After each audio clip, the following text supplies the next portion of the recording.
কে আপনি? দরজা লাগিয়ে দিলেন কেন? বাসর রাতে দরজা বন্ধ করে যা করে তাই করব, তাই লাগিয়ে দিলাম। কি বলছেন এসব? আমার স্বামী কোথায়? আমি বাসর ঘরে ঢুকেই দরজা জানালা লাগিয়ে দিলাম। গা থেকে শার্টটা খুলতে খুলতে মেয়েটা পাশে গিয়ে বসলাম। মেয়েটা তার স্বামীর জায়গায় আমাকে দেখে কাঁপা কাঁপা গলায় ভয়ে জড়সড় হয়ে কথাগুলো বলল। মেয়েটার চোখে মুখে ভয়ের ছাপ দেখতে পেলাম। আমি পৈশাচিক হাসি দিয়ে বললাম, আপনার স্বামী আপনাকে আমার কাছে বিক্রি করে দিয়েছে 2 লাখ টাকার বিনিময়ে। আর হ্যাঁ, এখন নেকা কান্নাকাটি করবেন না। কান্নাকাটি একদম পছন্দ না আমার। না, এ হতে পারে না। উনি আমাকে বিক্রি করে দিতে পারে না। উনি না আমায় ভালোবাসতো। আমার মাথা ছুঁয়ে প্রমিস করেছিল কোনোদিন ছেড়ে যাবে না। মিস্টার রাফি, একটু রুমে আসেন তো, ফোন করে বললাম। আমি মেয়েটার সামনে বসে আছি, শরীরে ভাঁজগুলো দেখে নিচ্ছি। গ্রামের মেয়ে, লাল গোরা সুন্দর, দেখে যে কোনো ছেলেরই কাম তাড়না জন্ম নিবে। মনে হচ্ছে স্বর্গের পরীটা আমার সামনে বসে আছে। মেয়েটা কাঁদছে, ভয়ে বিছানায় এক কোণে গুটিসুটি মেরে বসে আছে। চোখ থেকে মুক্তার দানার মতো চোখের পানি টপ টপ করে পড়ছে। আমার সেদিকে কোনো ভ্রুক্ষেপ নেই। হঠাৎ কলিং বেলটা বেজে উঠল। আমি মৃদু হেসে দরজা খুলে দিলাম। মিস্টার রাফি রুম এসে বলল, স্যার, টাকাটা পরে দিলেও পারতেন। আর মালটা ঠিক আছে তো? একদম তসটসা।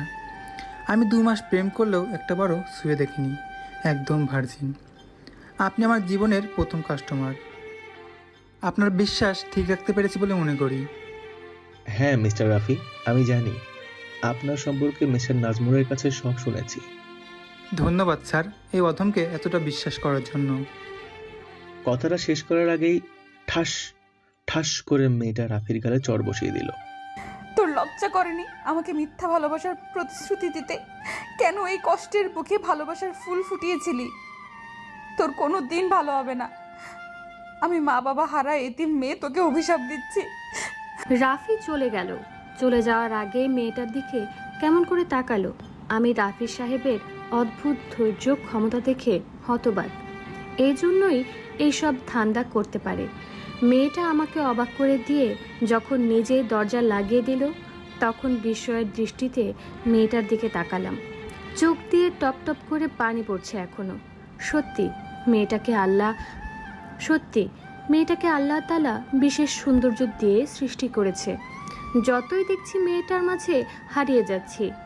মেয়েটা তার শাড়ির আঁচলটা বুক থেকে টান মেরে খুলে ফেলে দিয়ে কাঁদতে কাঁদতে বলল, এই না, শুরু করেন, ভোগ করেন আমাকে। শাড়ির নিচে নরম কিছু মাংসপেশিতে হাত রেখে লজ্জা স্থানটাকে পশুদের মতো উপভোগ করে আপনি পুরুষ তার পরিচয় দেন। আপনারা পুরুষেরা ভুলে গেছেন বাম স্তনের 2 আঙ্গুল নিচে ছোট্ট একটা মাংসের টুকরা আছে, যা সব পুরুষেরাই দখল করে নিতে জানে না। তারা জানে শরীরটাকে চিড়ে ফুঁড়ে খেতে। কি হলো, শাড়ির আঁচল ফেলে দিয়েছি। আপনার কষ্ট হলে আমি সব কিছু খুলে দেই। জানেন, কাল হয়তো আমার পরিচয় হবে আমি একজন নষ্টা মেয়ে, তবে হাসুরের দিন আমি আমার ইজ্জত হারানোর বিচার চাইব মহান আল্লাহর কাছে। একটা বার পরম করুণাময় আল্লাহ তাআলার কাছে বলবো, কেন আমাকে এত কষ্ট দিয়েছে। ছোটবেলায় মা বাবাকে কেড়ে নিয়েছে, তখন কেন আমাকে নিয়ে নেয়নি? কি হলো, কাঁদছেন কেন? খাবো তো আমি। ফ্লোরে পড়ে থাকা শাড়ির আঁচলটা তুলে মাথায় ঘোমটা দিয়ে দিলাম। মেয়েটা করুণ দৃষ্টিতে একবার তাকালো আমার দিকে। ভয় পাবেন না, আপনি নিরাপদ। পৃথিবীর সব পুরুষরা যেমন ভালো না, তেমনি সব পুরুষরা খারাপও না। আপনি এখানে কিভাবে এলেন? আর কেমন করে আপনাকে দালালটা বিয়ে করলো? আমি পালিয়ে এসেছি। মানে, কেমন করে? তাহলে শোনেন, 7 বছর বয়সেই মা বাবা মারা যায় গাড়ি অ্যাক্সিডেন্টে।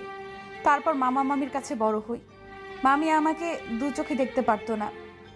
আমার বয়স যখন 15 বছর, তখন ক্লাস 10-এ থাকাকালীন মামা প্যারালাইজড হয়ে যায়। মামা অসুস্থ হওয়ার পর মামির অত্যাচার আরও বেড়ে গেল। সারা বাড়ির কাজ আমি একাই করতাম। প্রতিদিন বাসি পান্তা ভাত দিত। কোনোদিন কোনো অভিযোগ করিনি। মনকে এ বলে সান্ত্বনা দিতাম যে তারা আমাকে আশ্রয় দিয়েছে, এতেই অনেক। একদিন কাচের একটা গ্লাস হাত থেকে পড়ে যায়। মামি রান্নাঘরে রান্না করতেছিল। রান্নাঘরে থাকা ভাজা কাঠি দিয়ে মাছ উল্টাতেছিল। ঠিক তখন দেখলেন ভাঙা কাচের গ্লাসের টুকরোগুলো মাটি থেকে তুলছিলাম, তখনই পেছন থেকে আমার পিঠে গরম ভাজা কাঠি চেপে ধরে। মা গো বলে চিৎকারে জ্ঞান হারিয়ে ফেলি। পরে যখন হুঁশ হয় তখন দেখি আমি ফ্লোরেই পড়ে আছি। কেউ কয়েক ফোঁটা পানিও মাথায় দেয়নি। পিঠে হাত দিয়ে দেখি পুরো জামা, পিঠের চামড়াগুলো ক্ষত হয়ে গেছে। সেদিন রাতে অনেক কেঁদেছিলাম। মাঝরাতে উঠে 2 রাকাত নামাজ শেষ করে আল্লাহর কাছে কান্না করে দিয়ে বললাম, হে পরম করুণাময় আল্লাহ, সারা জাহানের অধিপতি, আর কত কষ্ট দিবেন আমায়? আমি যা সইতে পারছি না। আমাকে আপনার কাছে নিয়ে নেন। কেউ ভালোবাসে না আমায়। তুমি তো তোমার বান্দিকে ভালোবাসো। ওগো আল্লাহ, আমার চোখের পানি কি তুমি দেখতে পাও না? প্রতিদিন ফজরের নামাজ শেষ করে জায়নামাজ থেকে উঠতাম। তার 1 বছর পর যখন কলেজে উঠলাম তখন টিউশনি করে মামিকে টাকা দিতাম। রাতে দর্জির কাজ করে নিজের পড়াশোনা চালাইতাম। একদিন রাতে একটা রং নাম্বার থেকে ফোন আসে। সালাম দিয়ে পরিচয় জানার পর ফোনটা কেটে দেয় সেই রং নাম্বার বলে। কিন্তু লোকটি প্রায় ফোন দিত। প্রথমে বকাঝকা করলেও পরে আর পারিনি। তারপর বন্ধুত্ব, আবার বন্ধুত্ব থেকে কখন যে নিজের অজান্তেই ভালোবেসে ফেলেছিলাম বুঝিনি। প্রথম যেদিন মিট করেছিলাম ওই আমাকে ছুঁয়েও দেখেনি, চোখ দুটি মাটির দিকে করে রেখেছিল। আমি তোমায় বিয়ের আগে স্পর্শ করব না কথা। আমি নিজেকে অনেক ভাগ্যবতী মনে করেছিলাম, কারণ বর্তমান সময়ে যেখানে ফিজিক্যাল রিলেশন সম্পর্কের সাথে কমন একটা বিষয়, সেখানে রাফি আমার হাতটাও স্পর্শ করে দেখেনি। আমার চোখে কখন যে আনন্দের অশ্রু এসে পড়ল বুঝতে পারলাম না। এই কথা তুমি কাঁদছো কেন? কথাটা বলে আমার চোখের পানি মুছে দিয়েছিল। আমার নাম হচ্ছে কামিরা জাহান কথা। সবাই কথা বলেই ডাকতো। সে সুবাদে সেও কথা বলেই ডাকতো। এইদিকে বাসায় মামি বিয়ের জন্য চাপ দিচ্ছিল। মামি টাকার লোভে পাশের গ্রামের 60 বছরের মোড়লের কাছে আমার বিয়ে দেওয়ার জন্য দিন তারিখ ঠিক করে ফেলে। আমি রাফিকে সব জানাই। সে বলে পালিয়ে যেতে তার সাথে। মামাকে সব খুলে বলি। মামা মাথায় হাত বুলিয়ে দিয়ে বলে, যা রে মা, তোর কোনো দায়িত্ব পালন করতে পারলাম না, তোর অভাগা মামাকে ক্ষমা করে দিস। বাড়ি থেকে রাতের আধারে পালিয়ে এসে বিয়ে করি রাফিকে। তারপর এই বাসায় নিয়ে আসি। মেয়েটার কথা শুনে চোখের পাতাগুলো ভিজে যাচ্ছে। চোখ মুছে বললাম, বাস্তবতা বড়ই কঠিন। আচ্ছা, আপনাকে একটা কথা বলি। হুম, বলেন। আমাকে এত টাকা দিয়ে কেন কিনেছেন? চাইলে তো পতিতালয়ে থাকা কোনো মেয়ের সাথে কাম তাড়না মেটাতে পারতেন। কেন আপনাকে কিনেছি জানেন? আজকে আপনার যেমন ফুলশয্যা রাত, তেমনি আজ আমার ভালোবাসার মানুষের ফুলশয্যার রাত অন্য কারোর সাথে। মেয়েটার পায়েও পড়েছি। বলেছিলাম, তোমার ভালোবাসা আমাকে ভিক্ষা দাও। দেয়নি, বরং আমার ভালোবাসাকে উপেক্ষা করে শহরের সবচেয়ে বড় লোকের ছেলের বউ হতে আমাকে দূরে সরিয়ে দিয়েছে। তাই মনের কষ্ট ভুলতে এটাই করেছি। মেয়েদের প্রতি ছোটবেলা থেকে ঘৃণা আমার, কারণ আমার মা আমাকে 4 বছরে রেখে অন্য একটা লোকের সাথে পালিয়ে গেছে। আমার বাবা মায়ের ছবিটা নিয়ে মাঝে মাঝে কাঁদতো। আমার বাবাকে দেখেছি কতটা অসহায় মানুষ হতে পারে। বাবাকে যখন মার কথা জিজ্ঞেস করতাম, বাবা চুপ করে থাকতো, কোনো কথা বলতো না, শুধু আমাকে বুকের মধ্যে জড়িয়ে ধরে কাঁদতো।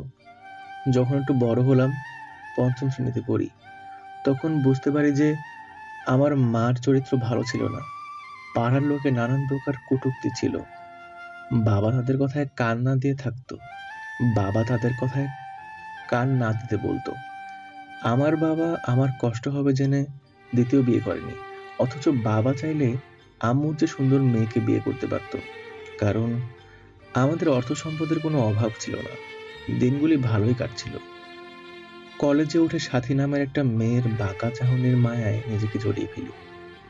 প্রথমে বন্ধুত্ব, তারপর তার রূপ নেয় ভালোবাসায়। মেয়েটা আমাকে অনেক ভালোবাসতো, সব সময় আমার কেয়ার করত। পারিবারিকভাবে বিয়েও ঠিক ছিল, কিন্তু হঠাৎ বাবা রোড অ্যাক্সিডেন্টে মারা গেল। আমার জীবনে আবারও অন্ধকার নেমে আসে। বাবার মৃত্যুতে আমি সম্পূর্ণ ভেঙে পড়ি। ব্যবসায় মোটামুটি বড়সড় একটা ধাক্কা খাই। অন্যদিকে সাথেও কেমন যেন এড়িয়ে চলে আমাকে।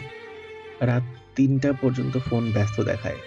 কিছু বললেই বলে গ্রুপ স্টাডি, বন্ধুদের সাথে কথা বলায় ব্যস্ত থাকে। আমি কিছু মনে করি না, কিন্তু যেদিন দেখলাম পার্কে একটা ছেলের কোলে মাথা রেখে শুয়ে আছে, সেদিন আমার পৃথিবীটা উলটপালট হয়ে গেল। বুকের ভেতরটা যন্ত্রণায় পুড়ে যাচ্ছিল। পরে খোঁজ খবর নিয়ে জানতে পারলাম সাথী আর ছেলেটা নিউ রিলেশনশিপে গেছে। নাজমুল যখন বলল, ভাইয়া সাথী আপু সজীবের সাথে অশ্লীল কাজ করেছে। কথাটা শুনে নাজমুলকে একটা চড় মারি। কি বলছিস তুই? সাথী কখনো আমাকে ঠকাতে পারে না। সাথীকে পরের দিন পার্কে দেখা করতে বললাম। কেন ডেকেছো? কেন?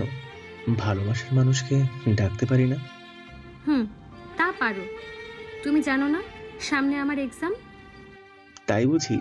আচ্ছা, পার্কে বাদাম খাওয়া, হোটেলে একান্ত সময় কাটানো কি তোমার পরীক্ষা? রাজ, তুমি পাগল হয়ে গেলে? কি বলছো এসব? আমি ঠিকই বলছি। তুমি সজীবের সাথে অবৈধ কাজ করনি।